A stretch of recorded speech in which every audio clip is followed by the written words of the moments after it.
Our Daily Bread by Rosati. The stage is nearly dark. On it there is only a dingy cradle on one side and a table and comfortable chair on the other. The cradle is set further back than the table so that someone sitting at the table could not see the cradle unless he turned to look. The sound of a baby crying can be heard. The baby is loud and inconsolable, and the cries continue. The table is covered with food. A heavy-set, well-dressed man enters and struts to the table. As the light grows, we see him gaze with great satisfaction at the feast arrayed before him. He attacks the food hungrily, greedily, paying no attention whatsoever to the crying, which grows louder. After a few minutes of gorging himself, a woman enters. She is slender, pale, shabbily dressed, and fearful of the man. She carries a basket and gingerly places more food before him. He takes no notice of her.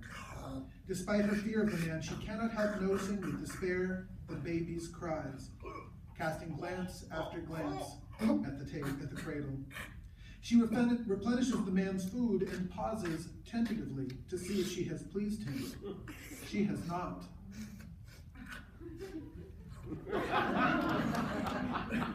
More! She dishes out more while he continues the orgy of eating, shoveling food into his mouth sloppily as fast as he can. But while the woman busies herself with the table, she is unnerved by the baby's misery. She pauses again to see if she has pleased the man, but this time he takes no notice. The woman glances at the cradle, then at the man. Seeing he is preoccupied, she reaches carefully into the basket, pulling out one crust of bread. Gingerly, praying the man will not notice, the woman slinks toward the cradle.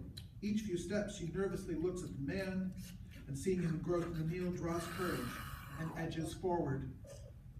She reaches the cradle. The sound of the baby's cries and the man devouring the food have grown to a crescendo. The woman's face, up to this point having shown only fear, registers a small, expectant joy at what she is about to do. She lifts the bread over the cradle. The baby sees it. The cries abruptly stop. She lowers the bread toward the baby's mouth when the man stops eating, turns, and sees what is about to happen. No!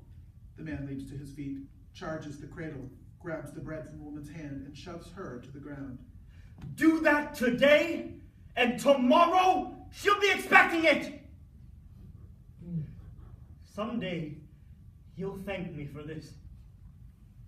The man defiantly shoves the bread into his own mouth. The baby's cries begin again, louder and more insistent than ever. The man stalks back to his table, resumes shoveling food into his own mouth. The woman sits petrified. The baby's cries go louder and more piercing until the woman covers her ears to block out the sound.